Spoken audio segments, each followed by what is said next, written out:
بدی پھیلانے والے تھوڑے ہیں اور نیکی پھیلانے والے زیادہ ہیں، لیکن پھر بھی زمانے میں بدی کیوں زیادہ پھیلتی ہے، نیکی کم کیوں پھیلتی ہے؟ تعداد نیکی پھیلانے والوں کی زیادہ ہے، بدی پھیلانے والوں کی کم ہے، لیکن سوسائٹی میں چلن بدی کا کیوں عام ہے؟ تو کہنے لگا اس کی وجہ یہ ہے کہ جس اخلاص کے ساتھ بدی پھیلانے والی بدی پھیلاتے ہیں نا، اس اخلاص سے نیکی پھیلانے والے نیکی نہیں پھیلاتے۔ وہ جتنی محنت شیطان کرتا ہے لوگوں کو گمراہ کرنے کے لیے، اتنی محنت دیندار کیوں نہیں کرتے بچانے کے لیے؟ جس تیزی کے ساتھ لوگ دین کے مخالف کوششیں کرتے ہیں، اتنی محنت کے ساتھ دیندار لوگ جدوجہد کیوں نہیں کرتے؟ کاش کبھی لوگ اتنے مخلص ہو جائیں جتنے بدی پھیلانے والے مخلص ہیں، تو انقلاب آ جائے۔ حضرت امام احمد بن حنبل رحمۃ اللہ علیہ ایک چور کے لیے اکثر دعا مانگا کرتے تھے۔ ابو الحسن اس کا نام تھا۔ امام احمد بن حنبل کہتے یا اللہ اس پہ رحم فرما، یا اللہ اس چور پہ رحم فرما، دعا مانگتے۔ اور دعا کیا مانگتے؟ یا اللہ ابو الحسن اس پہ رحم فرما۔ ایک دن آپ کے بیٹے نے پوچھا کہ حضور لوگ بڑے پریشان ہیں کہ آپ چور کے لیے دعا مانگتے اور اس کے لیے اللہ کی رحمت طلب کرتے ہیں۔ تو امام احمد بن حنبل نے بڑی انوکھی بات کی، کہنے لگے اس چور نے مجھے حوصلہ بڑھا دیا۔ آپ فرمانے لگے دین کی ایک بات کرنے کی وجہ سے جب مجھے بادشاہ نے گرفتار کیا اور مجھے تھانے لے جایا گیا اور کوتوال مجھے بند کر رہا تھا، تو میں دیندار آدمی تھا، ساری زندگی پڑھنے پڑھانے والا تھا۔ سارے مجرم نہیں جیلوں میں جاتے، جیلوں میں تو حضرت یوسف علیہ السلام جیسے لوگ بھی رہے ہیں۔ فرماتے ہیں مجھے لے جایا جا رہا تھا تو کچھ کیفیات تھیں کہ لوگ کہیں گے جناب جیل میں۔ ارشاد فرماتے ہیں کہ میں ابھی کوتوال مجھے تھانے لے کے گیا کہ وہ چور آیا اور آ کے کہنے لگا امام صاحب زمانہ جو مرضی کہے، میں جانتا ہوں آپ کی غلطی کوئی نہیں، آپ نے حق بیان کیا۔ کہنے لگا حضور میں چور ہوں، میرے وجود پر اب 1 انچ جگہ نہیں جہاں کوڑا نہ پڑا ہو، سارا وجود کوڑے کھا کھا کے زخمی ہے، ہر شہر کے ہر کوتوال کے پاس گویا ہر تھانے میں میرا نام لکھا ہے، چوری کے لیے مار کھاتا ہوں کبھی گھبرایا نہیں۔ ذرا کھڑے رہنا، آپ تو محمد عربی کے دین کے لیے مار کھانے لگے، اتنی جلدی تانوں سے پریشان نہ ہونا۔ فرمایا ذرا کھڑے رہنا، اتنی جلدی تانوں سے پریشان نہ ہونا۔ زخم پہ زخم کھا کے جی، خون جگر کے گھونٹ پی، آہ نہ کر لبوں کو سی، یہ عشق ہے کوئی دل لگی نہیں۔ ذرا ٹھہرنا پھر اگر آپ اس کام کے لیے آئے۔ آپ فرماتے ہیں مجھے اس کی بات نے اتنا حوصلہ دیا کہ پھر مجھے کسی چیز نے پریشان ہی نہیں کیا۔ میں دعا کرتا ہوں اللہ اس پر۔ یہاں تو لوگ حوصلہ توڑنے آتے ہیں، لوگوں کا لوگ حوصلہ توڑتے ہیں۔ ذرا کو بچہ دین کی طرف بڑھتا ہے سوال جواب شروع کر دیتے ہیں، وہ تو ہنے ہی داڑھی رکھ لی ہے۔ میں کہا جی تسی دسیا جی ذرا کدوں کو رکھنی چاہیے سی، لکھ دے ذرا۔ آپ ابھی سے ادھر نکل گئے تو آپ بتا دیں جناب کس وقت نکلنا چاہیے تھا۔ آپ ابھی سے، وہ ابھی کا کیا مطلب ہوتا ہے؟ اس وقت شعور کی آنکھیں کھل جاتی ہیں، سارے دین پہ عمل کرنا فرض ہو جاتا ہے۔ پھر آپ کمزور کیوں ہوتے ہیں؟ تو میرے عزیز تانا زنی، کمزوری، یہ تو لوگ، حضرت عبادہ بن صامت رضی اللہ تعالیٰ عنہ فرماتے ہیں مجھے میرے محبوب نبی صلی اللہ تعالیٰ علیہ وسلم نے وصیت فرمائی تھی اور میں نے اپنی زندگی میں وہ باتیں اپنے دل کے ساتھ گرہ کے ساتھ باندھ کے رکھی اور مجھے بڑا فائدہ دیا انہوں نے۔ آپ فرمایا کرتے تھے رسول اللہ صلی اللہ علیہ وسلم نے مجھے حکم دیا تھا کہ میں مساکین سے محبت کروں اور ان کے قریب رہا کروں، اور میرے نبی پاک علیہ السلام نے مجھے فرمایا تھا کہ میں اس بندے کی طرف دیکھوں جو مالی حیثیت میں مجھ سے کم ہے، جو زیادہ ہے اس کی طرف نہ دیکھوں۔ اور فرماتے ہیں پھر کریم محبوب صلی اللہ تعالیٰ علیہ وسلم نے مجھ سے فرمایا کہ میں ہمیشہ صلہ رحمی کروں، اگرچہ کوئی بندہ مجھ سے تعلق توڑے، منہ پھیرے، پھر بھی میں نیکی کرتا رہوں۔ اور اللہ کے حبیب علیہ السلام نے مجھ سے فرمایا کہ کوئی چیز جب مجھ سے مانگی جائے تو میں فوراً دے دوں، انکار نہ کروں، اور اگر میری پہنچ میں ہو، یہ شارحین حدیث نے لکھا ہے اگر پہنچ میں ہو تو وہ چیز دے دی جائے۔ اور پھر فرمایا نبی کریم صلی اللہ تعالیٰ علیہ وسلم نے کہ ہمیشہ سچی بات کہنا، چاہے وقتی طور پر لوگوں کو اچھی نہ بھی لگے۔ اور پھر محبوب کریم صلی اللہ تعالیٰ علیہ وسلم نے مجھ سے فرمایا تم دین پہ چل رہے ہو اور اگر کوئی بندہ تمہیں تانا دے, تمہیں ملامت کرے تو پرواہ نہ کرنا, پھر آگے بڑھتے رہنا. اور پھر میرے کریم حبیب نے مجھ سے فرمایا تھا, لا حول شریف کثرت سے پڑھا کرنا, یہ عرش کے خزانوں میں سے خزانہ ہے, یہ کثرت سے پڑھنا. آج آپ دیکھ لیں, ہم نہیں کہتے سچی بات, صرف اس لیے ڈرتے ہیں کہ لوگ تانا دیں گے, لوگ سخت بات کریں گے, لوگوں کے اندر جو ہمارا ایک معیار بنا ہوا ہے وہ کم ہوگا, تانا زنی کا دروازہ کھلے گا. صرف اسی بات سے ڈرتے ہوئے میں بہت سارے لوگوں کو جانتا ہوں, سمجھتا ہوں اس بات کو کہ اگر اپنے قبیلے اور برادری میں وہ سچ کہہ دیں تو ان کے کہنے کے اثرات ہوں گے, لیکن وہ سب کی گڈ بک میں رہنا چاہتے ہیں, وہ سچ بولنا نہیں چاہتے, وہ سب کے حق میں سب کے لیے اچھا رہنا چاہتے ہیں, وہ عوامی پذیرائی چاہتے ہیں. لہذا جو خیر کی بات ان کی پہنچ میں بھی ہے وہ بھی نہیں کرتے, حتیٰ کہ اپنے گھر میں, اپنی اولاد میں, اپنے بچوں کے بیچ بھی انصاف نہیں کر پاتے. کیوں؟ اس لیے کہ وہ کہتے ہیں لوگ میرے مخالف ہو جائیں گے.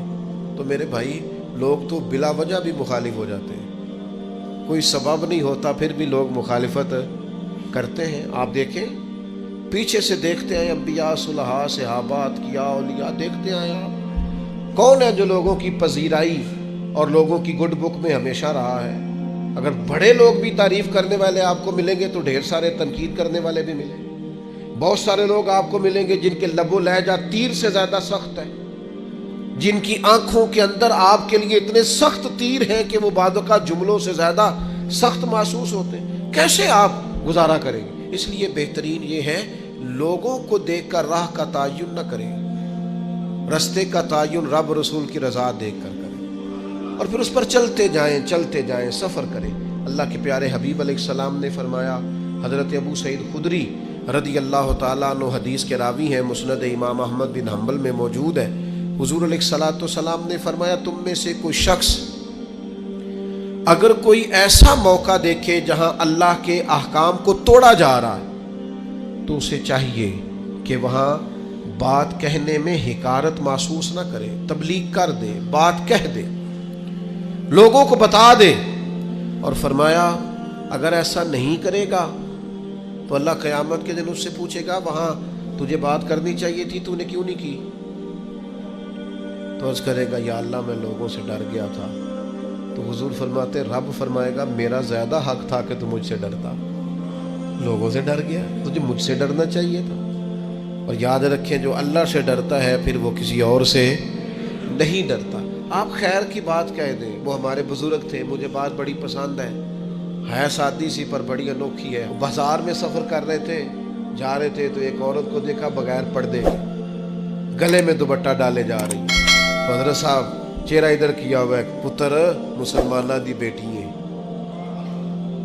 مسلمانہ دا ملک ہے, میرا پتر سر کج. تو بڑی سخت اور بڑے تلخ لب و لہجے میں وہ خاتون کسی امیر گھر کی محسوس ہوتی, تلخ لہجے میں, بابا جا اپنا کام کر. تو حضرت اس کی بات سن کے بڑے تحمل اور بردباری سے فرمانے لگے, پتر میرا یہی کام ہے, میں کام میں لگا, میری یہی ڈیوٹی ہے, جو بندہ غلط بات کرے اسے تھوڑی سی ادب سے نصیحت کرو, میرا یہی کام ہے, میں کام میں لگا. تو وہ بات جو دل سے نکلتی ہے اثر رکھتی ہے. پر نہیں طاقت پرواز مگر, آپ کہیں تو صحیح دین کی بات, اپنے بیٹے کو بھی نہیں کہتے حضور کے دین کا پیغام, چھوٹے بھائی سے بھی نہیں کہہ سکتے, اپنے ماتحتوں سے بھی نہیں کہہ سکتے آؤ یار نماز کے لیے چلیں. اپنے گھر میں بھی اتنی جرت اور طاقت نہیں رکھتے, ہر کام کے لیے ناراض ہوتے ہو, لیکن صرف لوگوں کے ڈر سے کہ لوگ کیا کہیں گے, ہر وقت کمزوری دکھانا.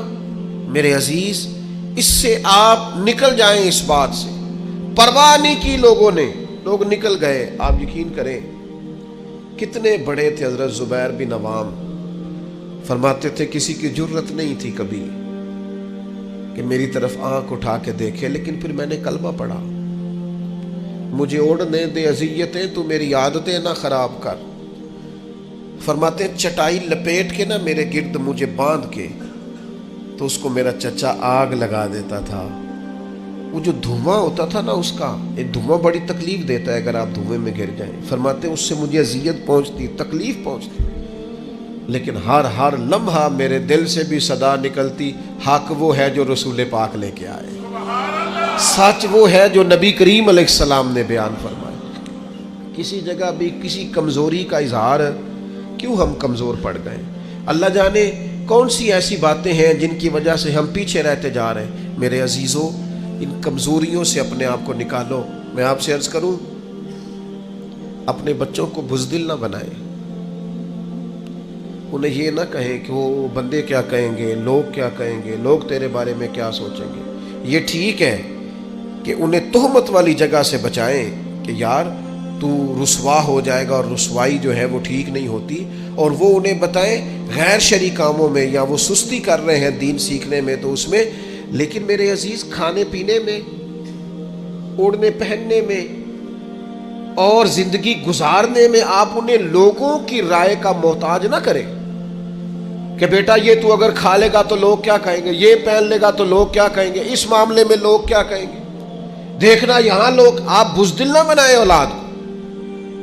اللہ کرے ہمیں یہ سمجھ آئے، انہیں کہے بیٹا اگر تو یہ کام کرے گا تو اللہ ناراض ہوگا، یہ کام کرے گا تو اس سے شریعت کی مخالفت لازم آئے.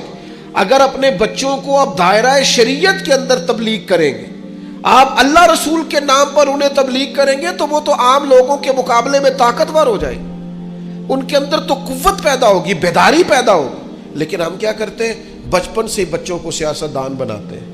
وہ ماحول دیکھ کر چلتے ہیں، حالات دیکھ کر فیصلہ کرتے ہیں. وہ بیچارے ڈپلومیس ہو جاتے ہیں، وہ کہتے ہیں ذرا یہاں دے. وہ لوگوں کا کیا ہے میرے بھائی، کوئی ضروری ہے لوگوں سے منوانا؟ میرے عزیز، یہ خوف زدہ رہنا، ڈرے رہنا، سہمے رہنا، لوگوں کو دیکھ کر فیصلہ کرنا، لوگ کیا کہیں گے، لوگ پھر آپ کے بارے میں کیا رائے دیں گے، اس سے ساری زندگی ہماری کمزوریاں نہیں جاتی. میں آپ سے عرض کروں، مجھے بڑی تکلیف ہوئی اپنے ہی ملک کے ایک ذمہ دار کے بیان سن کے، جب ان سے کہا گیا کہ آپ فلسطین کے حق میں بات کریں، تو انہوں نے کہا آپ چاہتے ہیں ہم دنیا میں اکیلے رہ جائیں، آپ چاہتے ہیں ہم تنہا رہ جائیں، لوگ ہمارا ساتھ چھوڑ دیں. میں نے کہا کاش تجھے پتا ہوتا کہ لوگ ساتھ چھوڑ بھی جائیں تو کچھ نہیں ہوتا، اللہ رسول کا ساتھ ضروری ہوتا. کاش تجھے خبر ہوتی، لوگ پہلے بھی ساتھ نہیں ہیں، لوگ آپ کے ساتھ نہیں ہوتے، لوگ اپنے مفادات کے ساتھ ہوتے. لوگ اپنے آپ دیکھیں نا، مفاد لوگوں کا بدل جاتا ہے تو پھر وہ آپ سے بھی بدل جاتے ہیں. اگر مفاد کسی اور جگہ وابستہ ہے تو لوگوں کی توجہ ادھر ہو جائے گی. جب تک آپ سے کسی کو فائدہ ہو رہا ہے وہ آپ کے ساتھ ہے. تو ہم اس چکر میں ساری عمر جو بتا دیتے ہیں کہ لوگ کیا کہیں گے، لوگ کیا رائے قائم کریں گے، اس سے کمزوری واقع ہوتی ہے. میرے عزیز، اس کمزوری سے نکلنا ہے. ایک خاص بات آپ کی خدمت میں عرض کرنی ہے. رمضان کا آخری عشرہ شروع ہو رہا ہے. میں اپیل کرتا رہا ہوں شروع سے لے کر آخر تک، پھر عرض کرتا ہوں یارو، وقت کا پتہ کوئی نہیں. ڈھیر سارے لوگ پچھلے سال تھے، اس سال نہیں ہے. میں اپنے کچھ سنگیوں کو جانتا ہوں جو وقت پہ آتے تھے، جمعہ پڑھنے کے لیے جمعرات کو آ جاتے تھے، لیکن پھر اللہ کا حکم ہوا وہ چلے گئے، رخصت ہو گئے دنیا سے. یہ جو 10 دن ہے نا آخری عشرے کے، یہ بڑے قیمتی ہیں. اس طرح کسی انتہائی زرخیز چیز کو انسان کو میسر آئے تو بندہ کہتا ہے نا کہ میں جلدی سے اس میں فصل کاشت کروں، یہ جلدی جلدی مجھے پھل دے گی. یہ 10 دن انتہائی قیمتی ہیں. آخری عشرہ، اس کو سو کے نہیں گزارنا، موبائل دیکھ کے نہیں گزارنا. ان 10 دنوں کی یہ کیفیت ہے کہ سیدہ عائشہ صدیقہ فرماتی ہیں حضور جاگتے بھی تھے، ہمیں جگاتے بھی تھے. یہ خیر جمع کرنے کے دن ہے، یہ سعادتیں حاصل کرنے کے دن ہے. کوشش کریں ہر روز رات کو شب بیداری. میری آپ سے خاص اپیل ہوگی کہ ان راتوں کو، ان اوقات کو ضائع نہ کریں. ان کو کپڑوں کے اور جوتوں کے اور خریداری کے ہی سپرد نہ کر دیں. یہ اوقات بڑے قیمتی ہیں، ان کو ضائع نہیں کرنا. آپ نے خاص توجہ کرنی ہے، گھر والوں کو بھی بتانا ہے. کوشش کریں سحری میں جب اٹھنا ہے تو 1 گھنٹہ پہلے اٹھیں تاکہ کچھ نفل ہو جائے، کچھ تلاوت ہو جائے، اس کے بعد سحری ہو جائے. آخری عشرے کی عبادت آپ نے بھولنی نہیں. اللہ تعالیٰ توفیق دے. تو وجود سارے کا سارا حضور کا رحمت کاملہ ہے. نبی پاک کا مسجد نبوی شریف میں بیٹھ کر پیغام دین دینا بھی رحمت ہے. اور حضور اگر اسلحہ پہن کر بدر کے میدان میں آ جائیں، اللہ کے دین کو نافذ کرنے کے لیے دست مبارک میں تلوار اٹھا لیں، تو یہ بھی کائنات کے لیے رحمت ہے، یہ بھی فضل ہے۔ کیوں؟ اس لیے کہ اگر جڑی بوٹیاں کاٹی نہ جائیں تو اصل فصل کا نقصان کر جاتی ہیں۔ اس لیے ضروری ہوتا ہے کہ ایسی چیزوں کو تلف کر دیا جائے جو انسانیت کے لیے نقصان کا باعث۔ اللہ تعالیٰ نے نبی پاک علیہ السلام کے وجود کو سراپا رحمت بنایا۔ بدقسمتی یہ ہوئی کہ دور جب بدلا نا اور لوگ اپنی ضروریات زندگی کمانے کے لیے میدان میں آئے، تو وہ اس طرح کی کچھ دوڑ میں ہم سب لوگ شامل ہو گئے کہ ایک مخصوص سی مادہ پرستی، ایک مخصوص سا مزاج، دولت کی اینک سے ہر چیز کو دیکھنے کا، تو ڈھیر سارا کچھ شخص اچھا ہے، اس میں بہت بڑی تعداد میں بھلائیاں پائی جاتی ہیں، اتنی زیادہ بھلائیاں کسی میں پائی جاتی ہیں، اتنا پیارا آدمی ہے، اتنا شستہ اس کا مزاج ہے، لیکن ہم جب کسی سے ملتے ہیں تو ہم یہ دیکھتے ہیں کہ اس کی ساری اچھائیاں اپنی جگہ پر پتہ چلے نا کہ وہ ہمیں کیا دے سکتا ہے، ہمارے کس کام آ سکتا ہے، ہمارے لیے کتنا نفع بخش ہو سکتا ہے، ہمارے لیے کتنا سود مند۔ یعنی وہ مزاجوں میں جو خاص نرمی ہونی چاہیے تھی، اور جو حضور نے فرمایا کہ تم میں سے بہتر وہ ہے جو لوگوں کے لیے نفع مند ہے، وہ والا مزاج نہیں بلکہ کچھ لینے کا۔ تو حضور علیہ السلام کو اللہ تعالیٰ نے رحمت بنا کر بھیجا۔ اس رحمت کاملہ ہی کی وجہ تھی کہ حضور نہ ظاہری طور پر بھی لوگوں کے جو روزمرہ کے معاملات تھے اس میں بھی بڑی خیر خواہی کے جذبات رکھتے تھے۔ نبی پاک علیہ السلام عام لوگوں کے بیچ اٹھتے بیٹھتے، ان کے ساتھ کھاتے پیتے۔ سرور کائنات کا طریقہ یہ ہوتا کہ اگر غلاموں میں سے کوئی بیمار ہو جاتا تو تیمارداری کرنے تشریف لے جاتے، صبر کی نصیحت کرتے، اللہ کے حبیب علیہ السلام اس کے لیے مناسب دوا بھی تجویز کرتے، دعا بھی فرماتے۔ حضور نے فرمایا اگر تم میں سے کسی شخص کہ ہاں کوئی خوشی کا موقع ہو تو وہ مختار ہے، دعوت دے نہ دے، لیکن اگر کسی کا انتقال ہو جائے تو مجھے خبر ضرور دینا، میں جنازے پڑھنا چاہتا ہوں۔ ایک مقام ایسا بھی آیا کہ جہاں میرے نبی پاک علیہ السلام نے فرمایا اگر میرا کوئی امتی دنیا سے چلا جائے اور ترکہ چھوڑ کے جائے، جائیداد چھوڑ کے جائے، مال و اسباب چھوڑ کے جائے، تو وہ اس کی اولاد میں بانٹ دینا، لیکن اگر اس کے ذمے قرضہ ہو تو میرے پاس آ جانا، میں اس کا قرض ادا کر دوں گا۔ نبی پاک صلی اللہ تعالیٰ علیہ وسلم نے اپنی رحمت کے ساتھ امت کو جو حصہ عطا فرمایا، اور جس طرح سے حضور سید عالم صلی اللہ تعالیٰ علیہ وسلم نے ہمیں یہ اسباق پڑھائے، اس طرح ہونا نہیں چاہیے تھا جو ترتیب آج دنیا میں لگ گئی ہے، اور جس انداز میں مسلمان اپنے صبح و شام گزار رہا ہے۔ آپ یقین کریں کہ کبھی کبھی یوں محسوس ہوتا ہے کہ جیسے خالص رشتوں کا ہونا اور اخلاص کا موجود ہونا اور للہیت کا نصیب ہونا، یہ شاید کوئی بے موسمہ سا پھل ہو گیا ہے۔ شاید یہ کہ اب ڈھونڈنے سے، تلاش کرنے سے بھی ایسی چیزیں میسر نہیں آئیں گی کہ لوگ اللہ تعالیٰ کی رضا کو پیش نظر رکھیں۔ اور پھر اب تو اس طرح کا ماحول ہو گیا ہے کہ چونکہ زیادہ لوگ جھوٹ بولتے ہیں اللہ ماشاء اللہ، تو بیچ میں سچ بولنے والا عجیب لگتا ہے۔ چونکہ زیادہ دکانداری ہوتی ہے تو کوئی اخلاص کا مظاہرہ کرتا ہے تو وہ عجیب لگتا ہے۔ چونکہ زیادہ اللہ معاف فرمائے کہ دھوکہ دہی کا بازار گرم ہے، تو اب یوں محسوس ہوتا ہے کہ جیسے کوئی بندہ کہہ رہا ہے میں صحیح سے چلوں گا تو لوگ سمجھتے ہیں شاید کوئی اداکاری کر رہا ہے۔ حضور علیہ السلام نے جو لوگوں کے حق میں اپنی طبیعت میں نرمی پیدا کی، آپ یقین کریں بڑے سارے لوگوں سے ملنے کو جی چاہتا ہے لوگوں کا، ان کے پاس جانے کو، بیٹھنے کو، من کی باتیں کرنے کو۔ بہت سارے لوگ ایسے ہوتے ہیں جن کے بارے میں ہماری خواہش ہوتی ہے کہ بندہ بڑا اچھا ہے، لیکن اس کے پاس اگر چل کے جائیں گے تو ہمارے سٹیٹس کا کیا بنے گا؟ اگر ہم جا کے اس کی مجلس میں بیٹھ گئے تو وہ جہاں ہم خود میرے مجلس تھے اس کا کیا بنے گا؟ اگر ہم کسی شخص کی طرف بڑھ گئے، آگے بڑھ کے ہم نے 2 قدم آگے جا کے گرم جوشی سے اس کا استقبال کیا تو وہ شخص یہ نہ سمجھ بیٹھے کہ یہ تو کوئی لو سٹینڈرڈ رکھتا ہے. ہم نے وہ اس طرح کے بیج بوئے ہیں انانیت کے کہ ڈھیر ساری تکلیف لوگوں کو ہماری وجہ سے ہوتی ہے. بہت سارے لوگ آزمائش کا شکار ہوتے ہیں. بعض لوگ آ جائیں, لوگ ڈھب سے کھانا نہیں کھا پاتے, لیکن وہ خاص رحمت اور وہ خاص نرمی جو نبی کریم نے ہمیں عطا فرمائی ہے, یار یہ کتنا. میں آپ کو ذاتی بات بتاتا ہوں, اپنے مخالف کو, گالی دینے والے کو, زندگی کے کسی کونے میں برا کہنے والے کو معاف کرنا بڑا مشکل کام ہے. کسی شخص نے 30 سال پہلے بھی کبھی آپ کو کوئی سخت لفظ کہا ہو تو وہ بندہ سامنے آئے تو بات یاد آ جاتی ہے, یار اس نے یہ کہا تھا. باتیں کھٹکتی ہیں. کسی مقام پر کھڑے ہو کر کسی جگہ پر کسی بندے نے آپ کو تکلیف دی ہو, بندہ اس جگہ پہ آئے تو وہ چیز کھٹکتی ہے. لیکن یہ اعزاز صرف رحمت للعالمین محبوب کا ہے کہ حضور کے سامنے جب وہ لوگ پیش ہوئے, حضرت وحشی جیسے کہ جنہوں نے پورا وجود کاٹ دیا تھا حضرت امیر حمزہ کا, اور کان ناک آنکھیں نکال دی تھی, انہوں نے آ کے عرض کی حضور ہمارے جیسے گناہ گار بھی آئیں تو معافی ہو جاتی ہے. فرمایا ہو جاتی ہے تو پڑھ کلمہ, ہم فوراً ہی معاف کر دیں گے. اور جو فتح مکہ کے موقع پر نبی پاک علیہ الصلوۃ والسلام نے فرمایا ہے نا, فتح مکہ کے موقع پر, وہ تو بات ہی بڑی انوکھی ہے.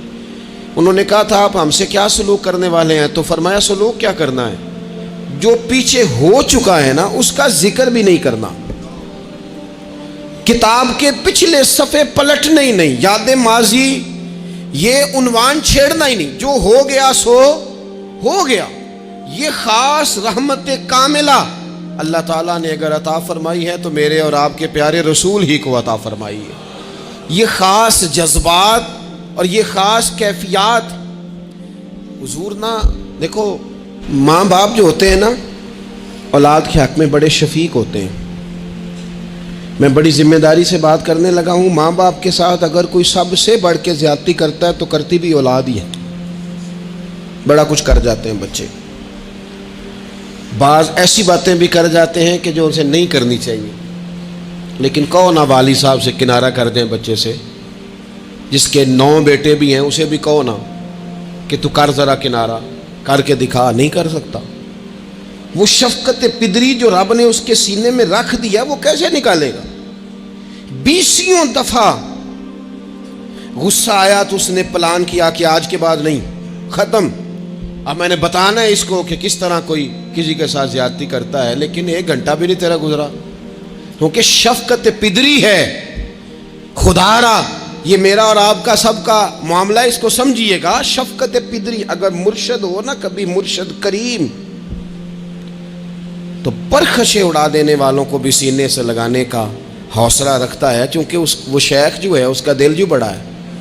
کئی دفعہ سارا سینہ چھلنی ہوتا ہے, پر اس سینے چھلنی کرنے والوں کو بھی سینے سے لگانا پڑتا, اس لیے کہ دل دریا سمندروں ڈونگے کون دلاں دیا جانے, 14 طبق دلے دے اندر تے تمبو وانگوں تانے.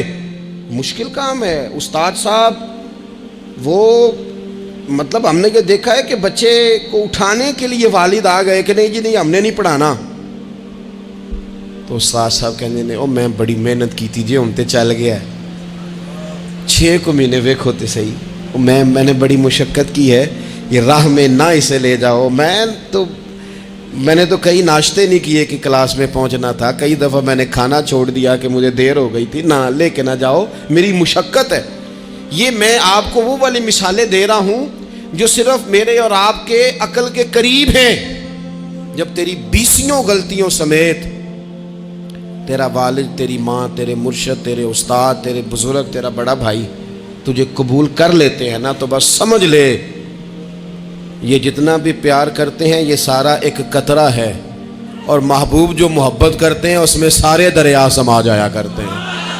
رسول پاک جو پیار کرتے ہیں نا, نبی کریم جو محبت کرتے ہیں, حضور,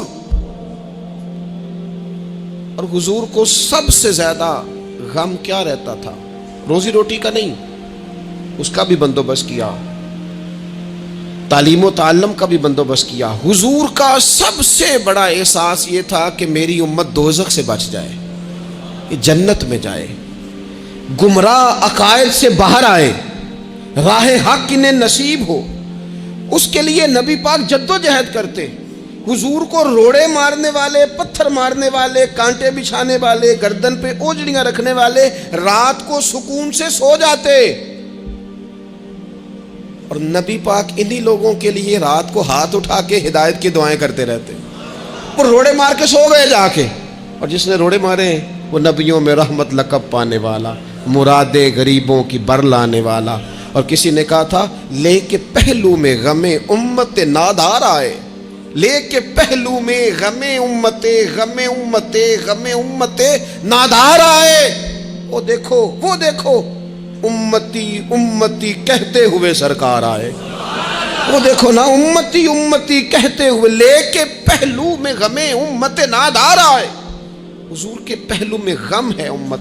یا اللہ مہربانی فرما، یا اللہ مہربانی فرما۔ اور صبح قیامت بھی ہم سب لوگ نا لائق لوگوں سے اپنا تعلق بناتے ہیں۔ میں نے دیکھا ہے کہ ساری زندگی کا رشتہ ہے۔ وہ کسی نے کہا تھا کہ کوئی بندہ مجھے ایسا چاہیے کہ میں اس سے جھوٹ بھی بولوں تو وہ مجھ سے سچ بولے۔ کچھ لوگ ایسے چاہیے ہوتے ہیں نا زندگی میں کہ وہ توأن و کرہن ساتھ ہی رہیں، لیکن یہ ہوتا نہیں، مشکل کام ہے۔ لوگ کہتے ہیں اگر لائق ہے تو میرا ہے، نالائق ہے تو پھر میرا، بنتے نہیں۔ یقین کریں، آپ سے زندگی میں کوئی خطا ہو گئی کو آپ کا بننے کو تیار نہیں ہوتا، کہتے میرا نہیں تعلق بھائی، میں اس کے لین دین کا بالکل ذمہ دار نہیں، میرا اس کا کوئی رشتہ نہیں، تو جان یہ جان، کاٹ دیا۔ اور اگر گناہ ہو گیا، غلطی ہو گئی، انسان سے ہو جاتی ہے، اپنی ساری غلطیوں سمیت اپنے آپ سے پیار ہے، اور دوسرے سے ایک ہو جائے تو۔ لیکن کچھ لوگ ایسے ہوتے ہیں، حضور غوث پاک کے مدرسے کے اساتذہ نے کہا تھا حضور سبق بانٹنے ہیں، پیریڈ لگانے ہیں، آپ کو کون سی کتاب دے دیں، فقہ، اصول، تفسیر، حدیث، کیا پڑھائیں گے؟ تو آپ فرمانے لگے نہیں، تو مجھے سبق نہ کوئی دو، تم اس طرح کی تقسیم کرو کہ لائق بچے سارے تم رکھ لو، نالائق سارے مجھے دے دو۔ حضور علیہ السلام نے فرمایا قیامت کے دن جو بڑے بڑے گناہ گار ہوں گے نا، بڑے وہ میری چادر کے نیچے چھپے ہوئے ہوں گے۔ چور حاکم سے چھپا کرتے ہیں یا اس کے سوا، تیرے دامن میں چھپے چور انوکھا تیرا۔ اور حضور ہمارے وکیل نہیں، حضور ہمارے شفیع ہیں، حضور ہماری وکالت نہیں کریں گے، حضور ہماری شفاعت کریں گے۔ وکیل وہ ہوتا ہے جو کٹہرے میں کھڑا ہو کے جج صاحب سے کہتا ہے اس نے کوئی جرم نہیں کیا، بلا وجہ الزام لگایا گیا ہے، اس نے کوئی خطا نہیں کی، یہ ذاتی اناد پال رہے ہیں، یہ بندہ ہی بڑا اچھا ہے، یہ تو تھا ہی نہیں موقع پہ، اس نے تو کیا ہی کچھ نہیں، وکالت کرتا ہے اسے معاف کر دو، یہ وکیل ہوتا ہے۔ اور شفیع وہ ہوتا ہے جو کہتا ہے اس نے سارا کچھ ہی کیا ہے پر میں جو آ گیا ہوں، سارے جرم اس نے کیے ہیں پر میں آ گیا ہوں نا، میرا آنا دیکھا جائے اور اسے معاف کر۔ تو نبی کریم علیہ السلام نے خاص، اور پھر کچھ ایسی چیزیں جو بالکل سادی تھیں، اس کا بھی نبی پاک صلی اللہ تعالیٰ علیہ وسلم نے لوگوں پر بوجھ نہیں ڈالا۔ حضرت سیدنا ابن مسعود رضی اللہ تعالیٰ عنہ فرماتے ہیں، مسلم شریف میں موجود ہے، کہتے ہیں حضور ہمیں کبھی کبھی واز سنایا کرتے تھے، ہر روز تقریر نہیں سناتے تھے۔ یا رسول اللہ صلی اللہ علیہ وسلم ہمارا دل کرتا ہے، فرمایا میں نہیں چاہتا کہ تم تکلیف میں آ جاؤ۔ حضور فرماتے ہیں میں لمبی نماز پڑھانا چاہتا ہوں، پیچھے سے کوئی بچہ رو پڑتا ہے، میں اللہ کی نماز مختصر کر دیتا ہوں۔ نبی پاک صلی اللہ تعالیٰ علیہ وآلہ وسلم کی عادت مبارکہ تھی، حضور سواری پہ چل رہے ہوتے تھے تو کوئی غلام ساتھ چلنا چاہتا تھا تو فرماتے تھے میرے ساتھ آ کے سواری پہ بیٹھ جا۔ یا رسول اللہ میں آپ کے ساتھ نہیں بیٹھ سکتا، میں تقاضا ادب ہے کہ میں آپ کے ساتھ نہ بیٹھوں، تو حضور فرماتے پھر واپس چلا جا، میری طبیعت گوارا نہیں کرتی کہ میں سواری پہ چلوں اور میرے ساتھ جو لوگ ہیں وہ پیدل سفر کریں۔ احساسات، جذبات، محبوب کریم کو اللہ تبارک و تعالیٰ نے جو دل عطا کیا، آپ دیکھیں چھوٹے چھوٹے بچوں، وہ ہمارے ہاں نا جی بزرگ ناراض نہ مجھ سے ہو جائیں، ہمارے ہاں بزرگ بازو کا شکوہ کرتے ہیں، کہتے ہو کاکا ادھر آئے نا، تو میرے نا سلام نہیں لئی، بھئی آپ لے لیتے سلام، یہ کچھ جھگڑے والی بات ہے، آپ سلام کر دیں۔ رسول پاک کی یہ عادت مبارکہ تھی کہ چھوٹے چھوٹے بچے گلیوں میں ہوتے تو حضور آگے بڑھ کے خود انہیں سلام کہتے، ان کے سروں پہ دست شفقت پھیرتے، ان کی چھوٹی چھوٹی باتیں سنتے، ان کے سوالات کے جواب ارشاد فرماتے۔ اللہ کے پیارے رسول صلی اللہ تعالیٰ علیہ وسلم کا تو یہ معاملہ تھا کہ عبادت کے معاملے میں بھی جب ایک شخص نے کہا کہ یا رسول اللہ میں ساری رات نماز پڑھا کروں گا، سارا دن روزہ رکھوں گا، تو حضور نے فرمایا نہ، آنکھیں تکلیف میں آ جائیں گی، وجود تھک جائے گا۔ ایک سرکار کی زوجہ محترمہ ام المومنین نے رسی باندھ لی تھی مسجد نبوی میں کہ میں جب تھک جاؤں گی تو ٹیک لگا لوں گی، پر میں نے پڑھنی ساری رات ہے نماز۔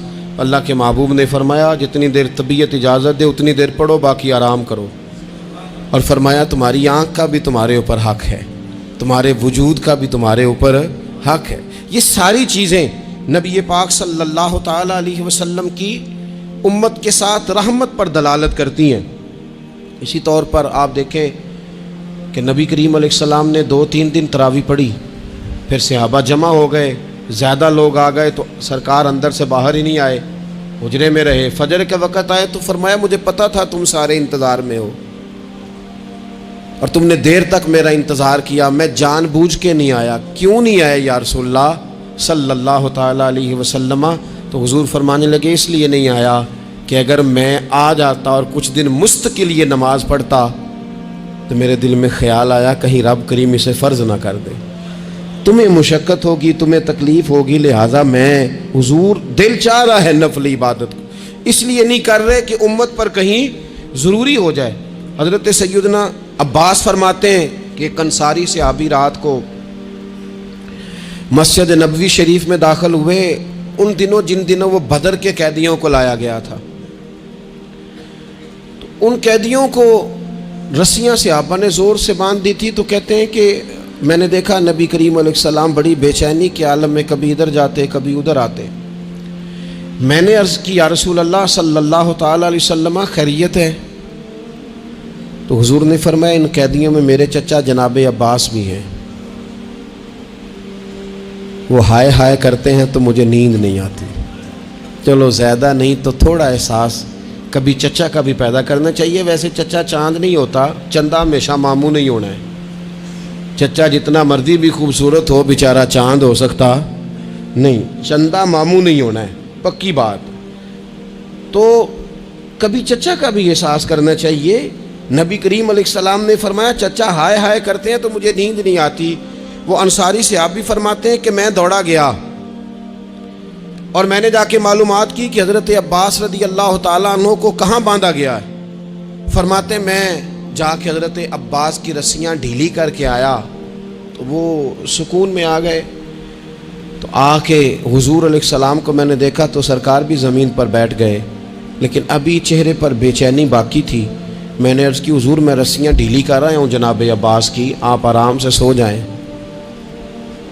یہاں تک نہیں یہ رحمت رکتی، یہ رحمت کسی مقام پر محدود نہیں ہوتی۔ میرے کریم کا کرم ہمیشہ برستا ہے تو بغیر رنگ و نسل ہر جگہ برستا ہے۔ حضور علیہ الصلوۃ والسلام نے فرمایا صرف عباس نہیں، جا سارے قیدیوں کی رسیاں ڈھیلی کر کے آ، سب کو یہ کون لوگ ہیں؟ یہ بدر میں پھول لے کے آئے تھے، یہ گجرے لے کے آئے تھے پھولوں کے، خوشبو کا تحفہ دینے آئے تھے، یہ تو تلواریں لے کے آئے تھے۔ لیکن یہ اعزاز ہے میرے نبی پاک کا کہ اللہ نے حضور کو رحمت للعالمین بنایا ہے۔ دلوں کے اندر اتنی گنجائش رسول پاک نے پیدا کی، فرمایا سب یہ رسیاں ڈھیلی کرو تاکہ میں آرام سے سو جاؤں۔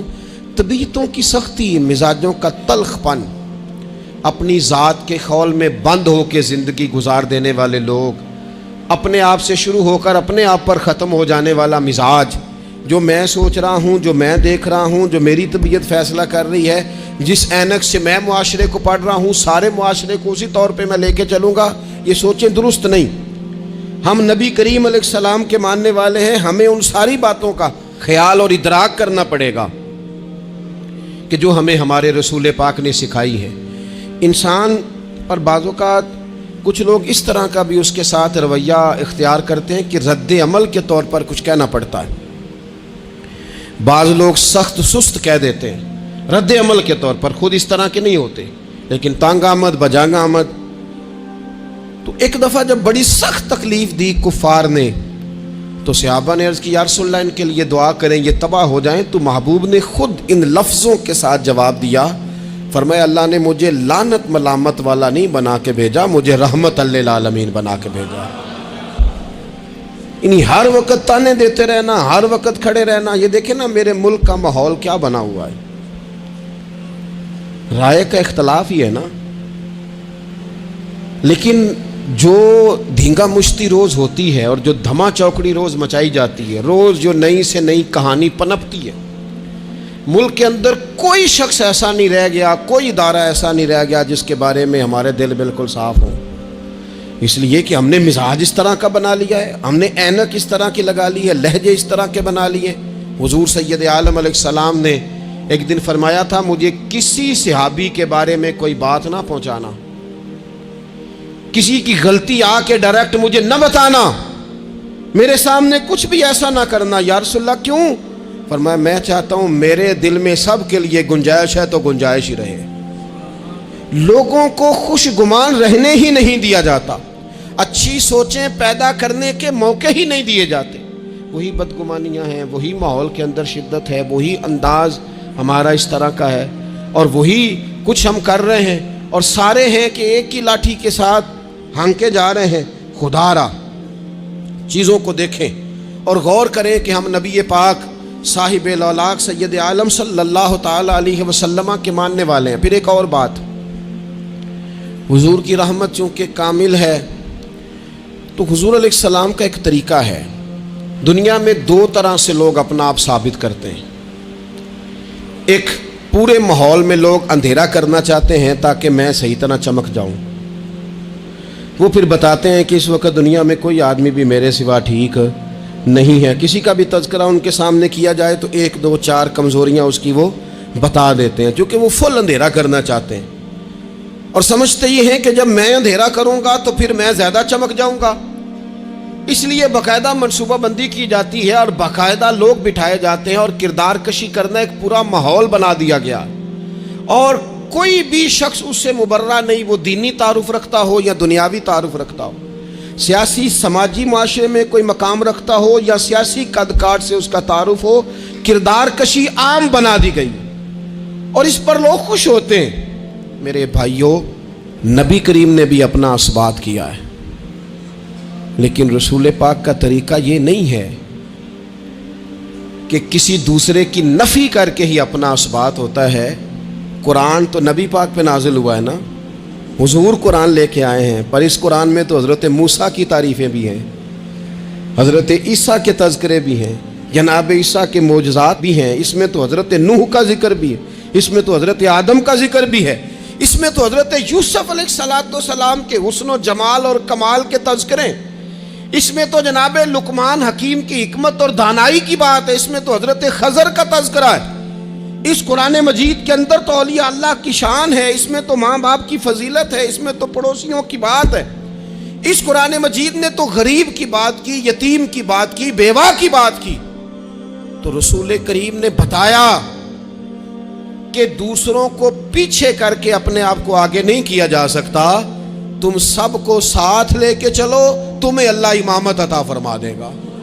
حضور نے تعارف کرایا اپنی امت کو سارے نبیوں کا, رسولوں کا, حضور نے ان کے تذکرے کیے, احادیث میں ان کے تذکرے ہوئے, حضور نے ہر ایک کی شانیں بلند کر کر کے بیان کی اور فرمایا کسی نبی کی بات میرے ساتھ ملا کر اس طرح نہ کرنا کہ ان کی کسر شان ہو جائے معاذ اللہ, میرا اور اس کا تقابل اس طرح نہ کرنا کہ وہاں کسر شان. وہ کسی نے میرے اعلیٰ حضرت کے سامنے کہا تھا نا, شان یوسف جو دبی وہ بھی اسی در پہ دبی, تو اعلیٰ حضرت کہنے لگے حضور تو کسی کو دبانے آئی نہیں, یہ تو کیا بات کر رہا ہے, تو کہہ شان یوسف جو بڑی وہ بھی اسی در سے بڑی.